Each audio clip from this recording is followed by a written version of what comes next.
Hey, good morning. It's Off Grid with Doug and Stacy, and I'm Doug. Today I'm taking off the forms from around the pour that we did, the patio pour, and right now I'll tell you how we got to this part, to this point.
Alright, if you guys don't mind, I'm just going to kind of narrate the rest of the video here and kind of fill you guys in on what happened and what's going on. I've set the 13 posts, I plumbed them and got them in concrete, and then in the beginning of this video I had all the gravel work done and I tamped it down.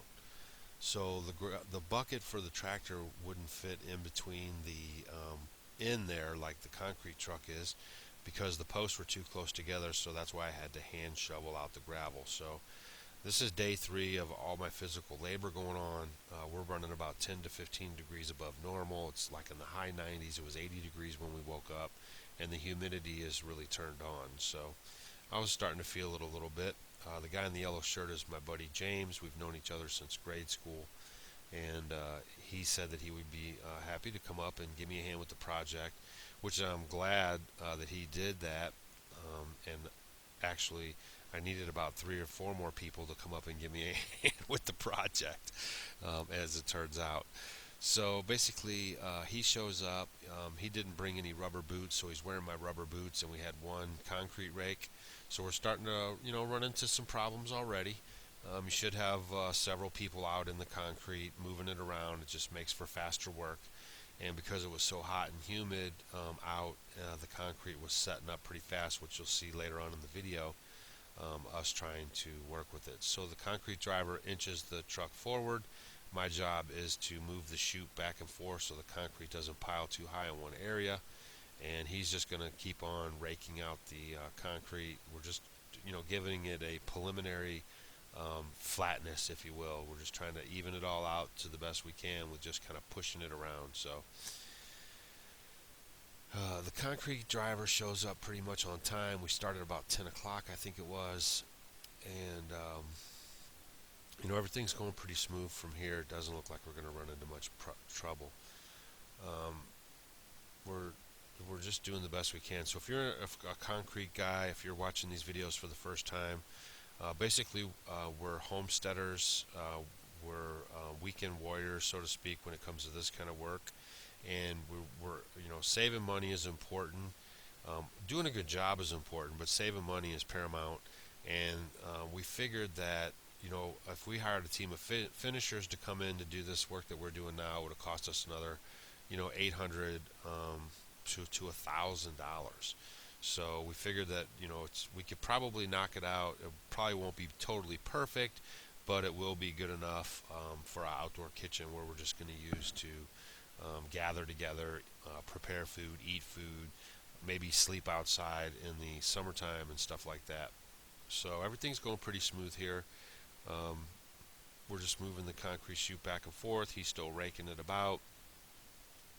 He's starting to get a little wore out right now. We're just kind of talking to each other and everything else. But yeah, it would definitely be beneficial if you had 3 or 4 people out there with rakes, rubber boots, moving that around, and one person just moving the chute. That would really, really help out a lot. And you can see we started the pad a little deeper than halfway, so that kind of caused a problem too. We probably should have just started about halfway, had the truck go to the other side back in, and then start on that halfway. So we started the pour a little bigger before we actually were starting to get the hang of it, and then that kind of causes a problem. So right here we're going to be stepping in the mesh. The mesh that you use is pretty much just going to keep, it's like a floating pad, some people call it, and the mesh is just going to keep all the concrete kind of adhered together. So as it floats, one side, if it moves a little more than the other, it just helps keep everything together, so you won't get any like really bad cracks or anything.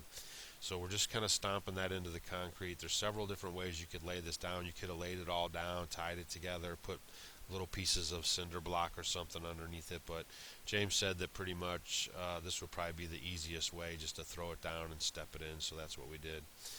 So then we're just kind of moving this stuff around. Now, one of the problems I had was when I did the gravel work and the tamping, I didn't run strings from left to right and front to back, and then measure off of those strings to make sure that my gravel was like a finished surface, like totally flat.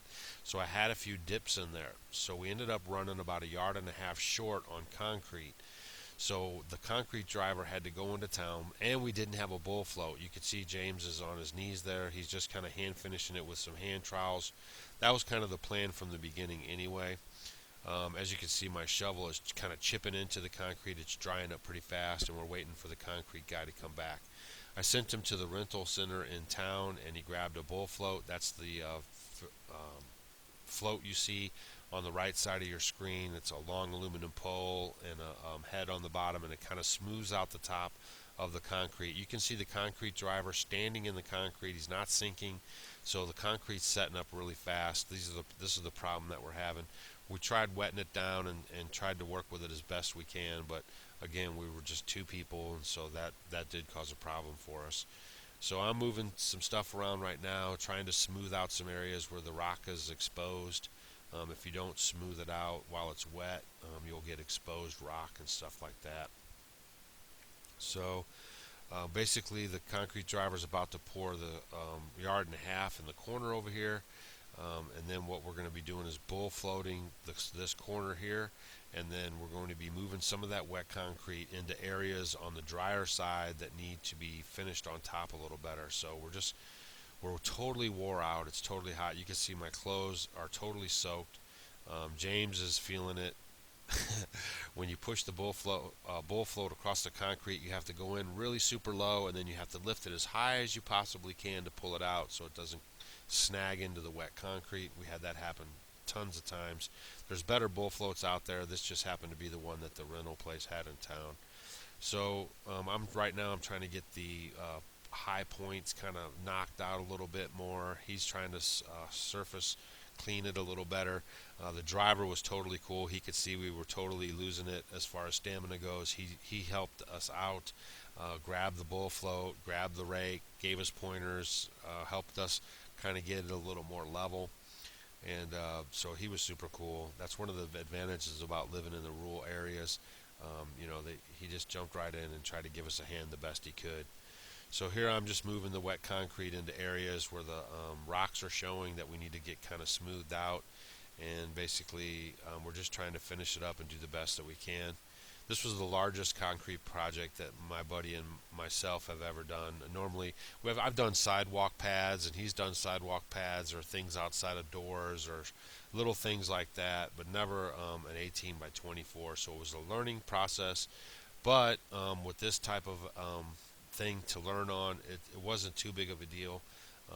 You can learn, you can do it, and then you'll know for next time.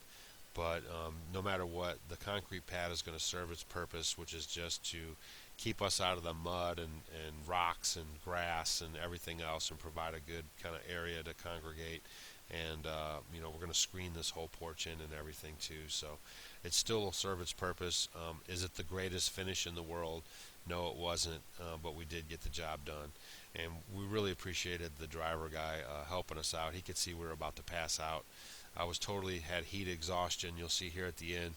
I stagger back a little bit, and it was just 3 days of all the heavy work caught up to me, and it was so hot outside. So that's about how it all ended up, and that's how we got here. So the concrete pad is finished, and then we'll be seeing what happens next.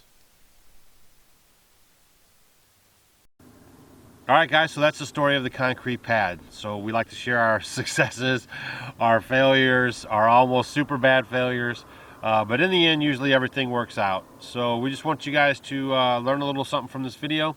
Don't forget, if you missed the Sun Oven webinar, all you have to do is hit the link down in the description box and you guys can watch it, and also take advantage of the special offer that Paul had for people that attended the webinar. He extended that out for a couple days in case some of the folks that signed up for it weren't able to make it. So this is Off Grid with Doug and Stacy. I'm Doug, and we'll see you guys on the next video.